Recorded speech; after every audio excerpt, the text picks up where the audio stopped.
మీరు రావద్దు. మీరు ఎందుకు వచ్చారు స్వామికి? మీరు ఎందుకు వచ్చారు చెప్పండి.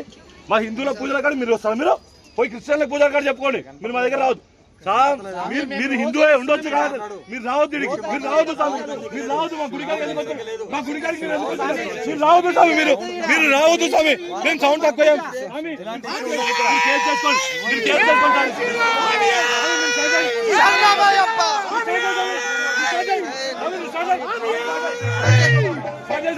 జై శ్రీరామ్.